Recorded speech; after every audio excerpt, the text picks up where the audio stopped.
दोस्तों नमस्कार। आपकी सफलता ही मेरा मिशन है। ज्ञानकोश एजुकेशन पर आपका अभिनंदन है। दोस्तों, लंबे समय के बाद हम यह वीडियो आपको प्रोवाइड करा पा रहे हैं क्योंकि इसके पीछे कुछ मेरी व्यक्तिगत कुछ चीज़ें थीं जो कि मतलब समय नहीं मिल पा रहा था, जिसकी वजह से हमको लग रहा है 12-13 दिन बाद आपको वीडियो मिल रहा है। मैं बार बार आपसे कहता भी हूँ कि अब देर नहीं होगा, कंटिन्यू आपको वीडियो मिलेगा, लेकिन कुछ निजी व्यस्तताएं हैं जिसकी वजह से नहीं हो पा रही हैं। फिलहाल परीक्षा अभी उसमें विलम्ब है, अभी कोई ज़्यादा वो दिक्कत नहीं है, इसलिए अब जो भी समय है मेरे पास, मैं टोटल प्रैक्टिस सेट आपको मैं देता रहूँगा और पूरी कंप्लीट तैयारी करवाता रहूँगा। हालांकि आप जानते हैं कि ज्ञानकोश एजुकेशन पर जो बहुत सारी वीडियोज़ हैं जो आपके लिए काफ़ी इम्पोर्टेंट हैं, और वहाँ से आप देख भी सकते हैं। अगर हम वीडियो नहीं डाल रहे हैं तो लेक्चर वीडियो आप वहाँ से देख सकते हैं, लेकिन लेटेस्ट वीडियो जो हम डालते हैं वो काफ़ी डीपली क्वेश्चन उठा करके मैं डालता हूँ ताकि परीक्षा के लिए काफ़ी महत्वपूर्ण हो। चलिए, तो आज हम लोग देखते हैं, कुछ हम लोग प्रश्न काव्य शास्त्र से देखेंगे और कुछ आलोचना से देखेंगे। आलोचना यानी कथन, कथन से ज़्यादा प्रश्न मैं इसमें उठाया हूँ, इसलिए अंत तक आप अवश्य देखें। पहला है, देखिए, ननु शब्दार्थो काव्यम, यह सूत्र किसका है? आपको ये बताना है ननु शब्दार्थो काव्यम सूत्र किसका है? रुद्रट का है कि भामा का है कि वामन का है या मम्मट का है? किसका है? तो पता है, आप इसका उत्तर लिख चुके होंगे। आपका सही उत्तर होगा ए, रुद्रट का है। ठीक है ना? आइए आइए हम लोग प्रश्न नंबर 2 देखते हैं। वक्रोक्ति काव्य जीवितम, यह एक कथन है। यह कथन किसका है? आपको ये बताना है। वक्रोक्ति काव्य जीवितम कुंतक का है या विश्वनाथ का है या पंडित जगन्नाथ का है या फिर वामन का है? मैंने ABCD में कौन सही है? तो आपका सही उत्तर क्या हो जाएगा? आपका सही उत्तर हो जाएगा ए, कुंतक। ठीक है ना? चलिए हम लोग अगला देखते हैं, प्रश्न नंबर 3। 3 क्या कह रहा है? 3 कह रहा है, बात कहाऊ रसमय जू है कवित कहावे सोए। यह एक कथन है। यह कथन किसका है? आपको ये बताना है। ए, केशवदास, बी, चिंतामणि, सी, देव या फिर देव, डी, भिखारी दास। किसका है? तो आपका सही उत्तर हो जाएगा बी, चिंतामणि। ठीक है। प्रश्न नंबर, आइए हम लोग देखते हैं 4। प्रश्न नंबर 4 क्या कह रहा है? जगते अद्भुत लोकोत्तर चमत्कार यह लक्षणमय कार्यो। काव्य के विषय में यह पंक्ति किसकी है? आपको ये बताना है। जगते अद्भुत लोकोत्तर चमत्कार यह लक्षणमय कार्यो। ए, देव, बी, प्रताप शाही, सी, कुलपति मिश्र या फिर डी, भिखारी दास। तो 4 का आपका सही उत्तर क्या हो जाएगा? सही उत्तर हो जाएगा सी, कुलपति मिश्र। यह कथन किसका है? यह कुलपति मिश्र का है, काव्य के विषय में।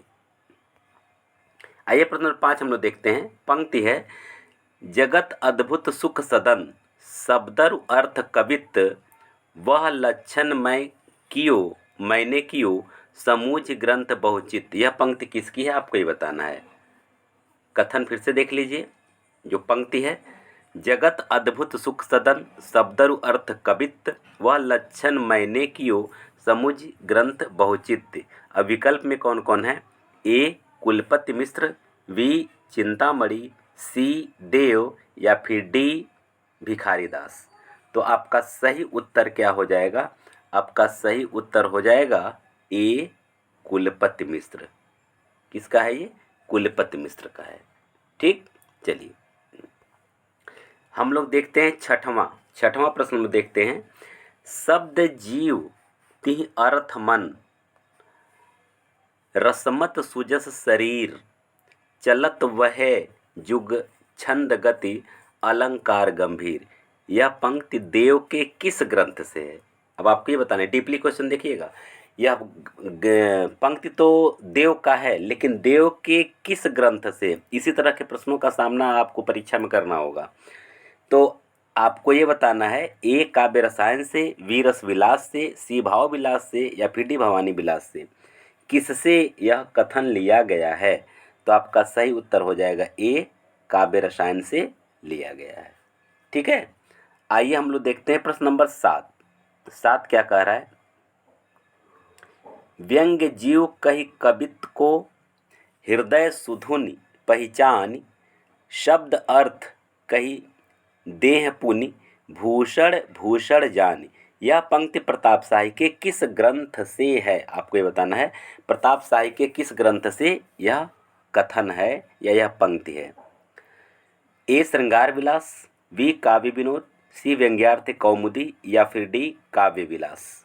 किससे है, तो आपका सही उत्तर हो जाएगा डी काव्य विलास से यह पंक्ति लिया गया है। ठीक है ना। प्रश्न कैसा लग रहा है दोस्तों, कमेंट करके ज़रूर बताएं। अगर अच्छा लग रहा है तो आप ज़रूर कमेंट करें हाँ प्रश्न काफ़ी डीपली है, अच्छा है, इसी तरह का प्रश्न चाहिए। आइए हम लोग 8वां देखते हैं। शब्द अर्थ संगम सहित भरे चमत्कृत भाय, जग अद्भुतमय अद्भुतहि सुखदा काव्य बनाए। यह पंक्ति किसकी है, यह पंक्ति किसकी, आपको ये बताना है। तो आपका जो 3 विकल्प तो इस पेज पर है, एक चौथा आपको दूसरे पेज पर जाना पड़ेगा। देखते चलिए। ए ग्वाल, बी देव, सी तोष और डी पद्माकर। ए ग्वाल, बी देव, सी तोष और डी पद्माकर। तो आपका सही उत्तर क्या हो जाएगा, आपका सही उत्तर हो जाएगा ए ग्वाल। क्या सही उत्तर हो जाएगा, ए ग्वाल। यह जो है आपके इस पंक्ति के रचनाकार हैं। ठीक, आइए हम लोग देखते हैं 9, प्रश्न नंबर 9 देखा जाए क्या कह रहा है। प्रश्न नंबर 9 है, अव्यक्ति की अभिव्यक्ति जगत है, अतः कविता अभिव्यक्ति की अभिव्यक्ति हुई। यह कथन किसका है, आपको ये बताना है। अव्यक्ति की अभिव्यक्ति जगत है, अतः कविता अभिव्यक्ति की अभिव्यक्ति हुई। यह कथन किसका है। ए महावीर प्रसाद द्विवेदी, बी आचार्य रामचंद्र शुक्ल, सी गुलाब राय या फिर डी हजारी प्रसाद द्विवेदी। तो आपका सही उत्तर हो जाएगा बी आचार्य रामचंद्र शुक्ल। ये रामचंद्र शुक्ल का कथन है ये। आइए हम लोग 10वां देखते हैं। 10वां, यह अब लगभग अधिकांश प्रश्न आप कथन से देखेंगे। इसके बाद, जगत का नाना वस्तुओं व्यापारों का एक रूप में रखना कि वे हमारे भाव चक्र के भीतर आ जाएं, यही काव्य का लक्ष्य होता है। यह कथन किसका है, आराम से पढ़िए पंक्ति। जगत का नाना वस्तुओं व्यापारों का एक रूप में रखना कि वे हमारे भाव चक्र के भीतर आ जाएं, यह काव्य का लक्ष्य होता है। यह कथन किसका है, आपको ये बताना है। नंद दुलारी वाजपेयी का है, या आचार्य रामचंद्र शुक्ल का है, या गुलाब राय का है, या फिर डॉक्टर नगेंद्र का है। तो आपका सही उत्तर हो जाएगा 10 का हो जाएगा बी। 10 का हो जाएगा बी, आचार्य रामचंद्र शुक्ल का ये कथन है। क्लियर। चलिए 11वां प्रश्न देख लेते हैं। 11वां प्रश्न,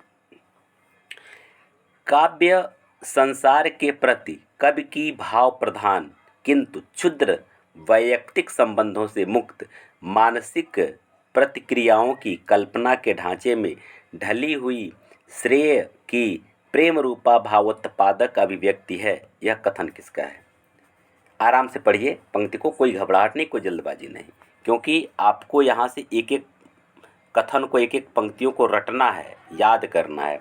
काव्य संसार के प्रति कवि की भाव प्रधान किंतु क्षुद्र वैयक्तिक संबंधों से मुक्त मानसिक प्रतिक्रियाओं की कल्पना के ढांचे में ढली हुई श्रेय की प्रेम रूपा प्रभावोत्पादक अभिव्यक्ति है। यह कथन किसका है, नंद दुलारी वाजपेयी का, या आचार्य रामचंद्र शुक्ल का, या बाबू गुलाब राय का, या फिर डॉक्टर नगेंद्र का।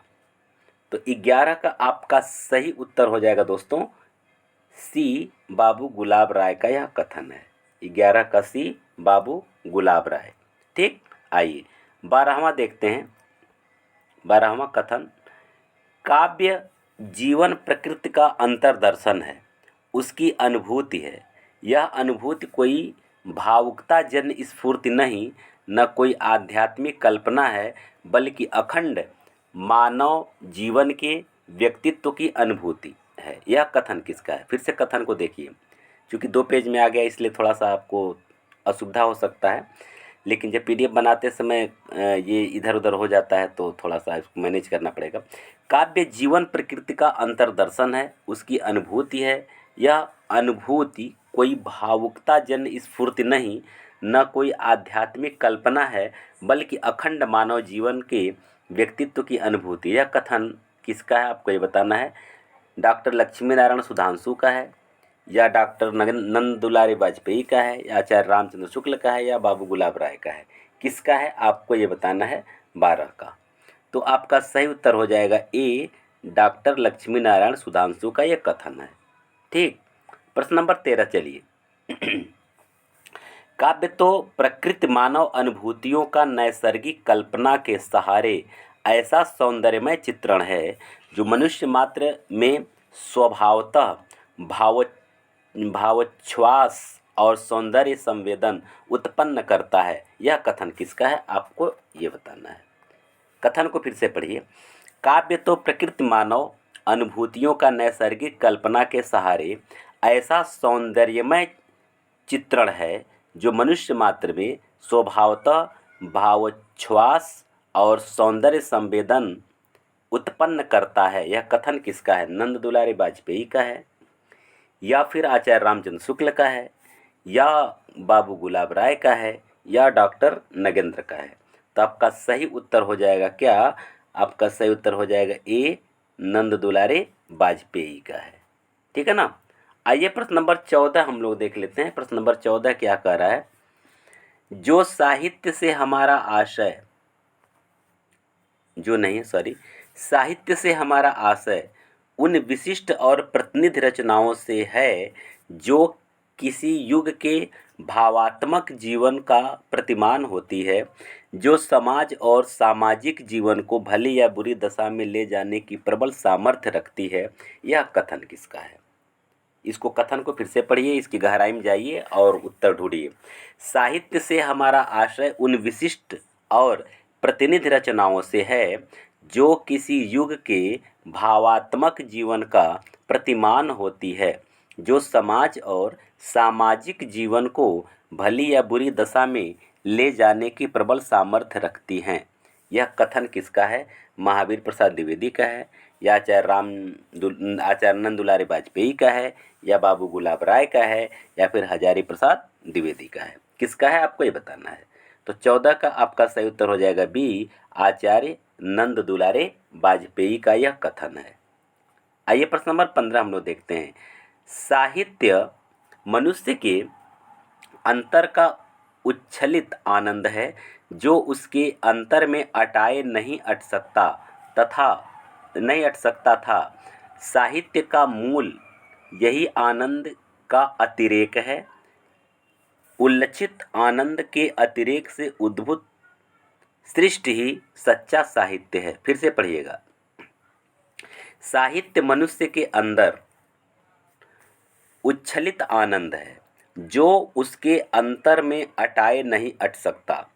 साहित्य का मूल यही आनंद का अतिरेक है।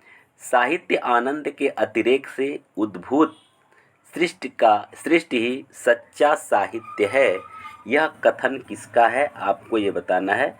यानी कि 15 का ए, महावीर प्रसाद द्विवेदी, बी, आचार्य नंद दुलारे वाजपेयी, सी, बाबू गुलाब राय, या फिर डी, हजारी प्रसाद द्विवेदी।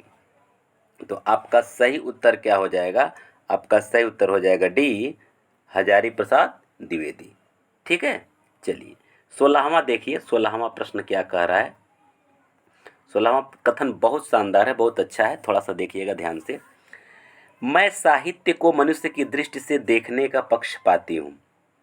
जो वाग्जाल मनुष्य को दुर्गति, हीनता और परमुखापेक्षता से बचा न सके, जो उसकी आत्मा को तेजोदीप्त न बना सके, जो उसके हृदय को पर दुख कातर और संवेदनशील न बना सके, उसे साहित्य कहने में मुझे संकोच होता है।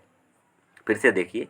मैं साहित्य को मनुष्य की दृष्टि से देखने का पक्षपाती हूँ। जो वाग्जाल मनुष्य को दुर्गत, हीनता और परमुखापेक्षता से बचा न सके, जो उसकी आत्मा को तेजोदीप्त न बना सके, जो उसके हृदय को पर दुख कातर, यहाँ कुछ एक शब्द कहीं कुछ मिस्टेक लग रहा है, हृदय को पर, इसको हम जब टेलीग्राम पे डालेंगे तो इसको करेक्शन करके डाल देंगे, ध्यान रखिएगा। और आप मेरे टेलीग्राम चैनल को भी ज्वाइन कर लीजिएगा, वहाँ सारे PDF को और लिंक को मैं डाल देता हूँ। दुख कातर और संवेदनशील न बना सके उसे साहित्य कहने में मुझे संकोच होता है। यह किसका कथन? आचार्य हजारी प्रसाद द्विवेदी का है, या महावीर प्रसाद द्विवेदी का है, या नंद दुलारी वाजपेयी का है, या फिर बाबू गुलाब राय का है? तो 16 का आपका सही उत्तर हो जाएगा ए, आचार्य हजारी प्रसाद द्विवेदी का यह कथन है। दोस्तों, वीडियो कैसा लग रहा है आप कमेंट करके हमें अवश्य बताएं। यदि आप हमारे चैनल पर नए हैं और TGT PGT की कंप्लीट तैयारी करना चाहते हैं तो ज्ञानकोश एजुकेशन पॉइंट आपके लिए बेहतर प्लेटफार्म है। हालांकि ज्ञानकोश एजुकेशन जो हमारा मूल चैनल है, उस चैनल पर 300-350 से ज़्यादा लेक्चर वीडियो, प्रैक्टिस सेट और बहुत कुछ TGT से संबंधित है। कुछ एकेडमिक का भी है, यानी वहाँ मिक्स कंटेंट हो गया है। इसलिए यह चैनल मैं स्पेशल आपके TGT PGT के लिए ही स्पेशल बनाया हूँ, ताकि यहाँ कोई मिक्स कंटेंट नहीं होगा। लेकिन वहाँ से वीडियो आप देख सकते हैं, बहुत अच्छे अच्छे वीडियो हैं, लेक्चर वीडियो, जो कि मतलब काफ़ी अच्छे व्यूज भी आए हैं और काफ़ी बेहतर हैं। आप वहाँ ज़रूर जाइए, विजिट कीजिए। और अगर आपको टेलीग्राम चैनल पर जाना है तो इसी वीडियो के डिस्क्रिप्शन बॉक्स में उसका लिंक दिया हुआ है, आप उस लिंक से चले जा सकते हैं। या लिंक से नहीं जा पाएंगे तो आप अपने टेलीग्राम चैनल पे ज्ञानकोश एजुकेशन ही सर्च करेंगे तो ज्ञानकोश एजुकेशन का टेलीग्राम आपको मिल जाएगा, और वहाँ से सारा PDF आपको फ्री ऑफ कास्ट मिल जाएगा। और बहुत सारी वीडियोज़ का लिंक भी वहाँ डाल दिया जाता है, जो भी वीडियो बनाया जाता है उसका लिंक डाल दिया जाता है, ठीक है ना।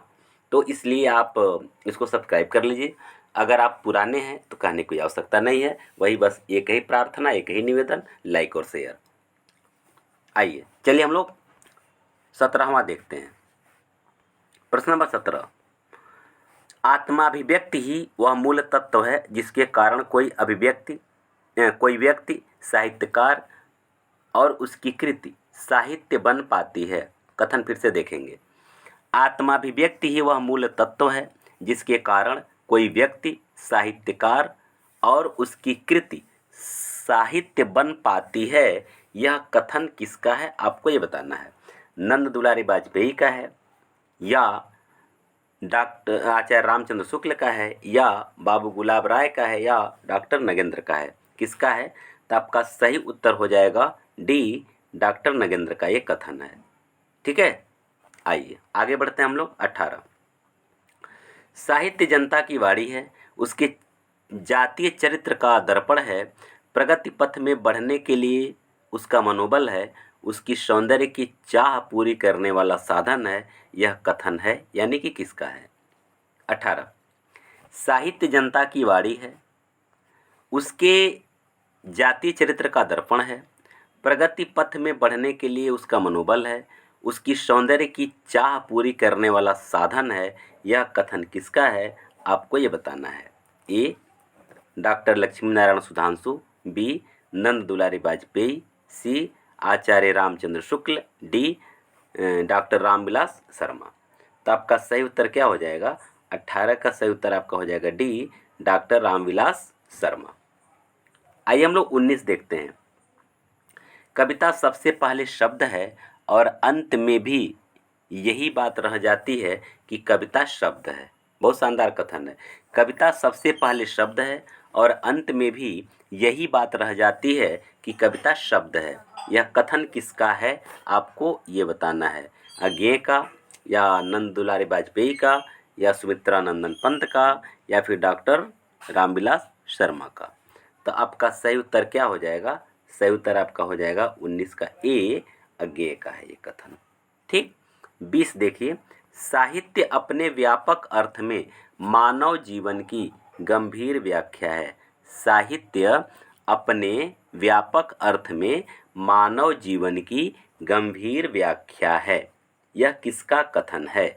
अज्ञेय का है, या नंद दुलारी वाजपेयी का है, या सुमित्रा नंदन पंत का है, अथवा डॉक्टर रामविलास शर्मा का है? तो 20 का आपका सही उत्तर हो जाएगा सी, सुमित्रा नंदन पंत का यह कथन है।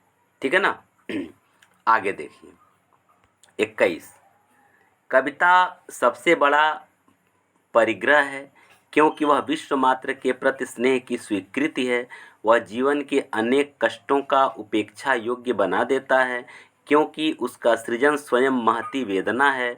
वह शुष्क सत्य को आनंद में स्पंदित कर देती है, क्योंकि अनुभूति स्वयं मधुर है। यह कथन किसका? बहुत शानदार कथन है, ध्यान से इसको पढ़िए, एक बार फिर से पढ़िए। कविता सबसे बड़ा परिग्रह है, क्योंकि वह विश्व मात्र के प्रति स्नेह की अभिव्यक्ति है। वह जीवन के अनेक कष्टों का उपेक्षा योग्य बना देता है, क्योंकि उसका सृजन स्वयं महती वेदना है। वह शुष्क सत्य को आनंद में स्पंदित कर देती है, क्योंकि अनुभूति स्वयं मधुर है। यह कथन है। यह कथन किसका है? देखिए विकल्प यहाँ नीचे दिया हुआ है। महादेवी वर्मा का है, या फिर आचार्य रामचंद्र शुक्ल का है, या बाबू गुलाब राय का है, या फिर हजारी प्रसाद द्विवेदी का है। आपका सही उत्तर क्या हो जाएगा? आपका सही उत्तर हो जाएगा ए, महादेवी वर्मा का यह कथन है। आइए 22 हम लोग देखते हैं। 22, कविता शब्दों की अदालत में अपराधियों के कटघरे में खड़े एक निर्दोष आदमी का हलफनामा है। यह एक काव्य पंक्ति है। कविता शब्दों की अदालत में अपराधियों के कटघरे में खड़े एक निर्दोष आदमी का हलफनामा है। यह पंक्ति किसकी है? आपको ये बताना है। धूमिल का है, या लीलाधर जगुड़ी का है, या मलेश का है, या फिर त्रिलोचन का है। 22, आपका सही उत्तर क्या हो जाएगा? सही उत्तर हो जाएगा ए, यह धूमिल की पंक्ति है। 23 देखिए, कविता भाषा में आदमी होने की तमीज है। यह भी पंक्ति है। कविता भाषा में आदमी होने की तमीज है। यह कथन किसका है? रमाकांत का है, या धूमिल का है, या विद्यावती कोकिल का है, या गोपाल सिंह नेपाली का है? किसका है? आपको ये कथन बताना है। तो सही उत्तर आपका हो जाएगा बी, धूमिल का है। ठीक, चलिए अगला हम लोग देखते हैं प्रश्न नंबर 24। काव्य हेतु कितने माने गए हैं? काव्य हेतु की संख्या आपको बताना है, कितने माने गए हैं? 3, 4, 5 या 7? कितने माने गए हैं काव्य हेतु? तो आपका सही उत्तर हो जाएगा, इसको आप जानते भी होंगे, 24 का ए 3। ठीक है ना। आइए हम लोग 25 देखते हैं। प्रतिभा के कितने भेद होते हैं? यानी प्रतिभा के भेद आपको बताना है। प्रतिभा के कितने भेद होते हैं? 2, 3, 4 या 5? 2, 3, 4 या 5? तो आपका सही उत्तर क्या हो जाएगा? सही उत्तर हो जाएगा ए, यानी कि 2। प्रतिभा के 2 भेद होते हैं। तो दोस्तों इस तरह से हम लोग 25 प्रश्न पढ़े, और प्रश्नों का लेवल कैसा रहा? मैं तो बेहतर देने का कोशिश कर रहा हूं, लेकिन आपके कमेंट से ही पता चलेगा कि मैं बेहतर दे पा रहा हूं कि नहीं दे पा रहा हूं। और आप हमें अवश्य अवगत कराएं कि आप इससे कितने प्रभावित हुए, कैसा लगा वीडियो। और इस तरह का वीडियो ही हम यहाँ से आपको उपलब्ध करवाते हैं। इसलिए अगर आप मेरे चैनल पर नए हैं तो आप सब्सक्राइब कर लीजिए, और मेरे पुराने दोस्त बस वही लाइक और शेयर करते चलिए। बस स्वस्थ रहिए, मस्त रहिए, आराम से पढ़ते रहिए, परीक्षा की तैयारी करते रहिए। आप सबको बहुत बहुत धन्यवाद।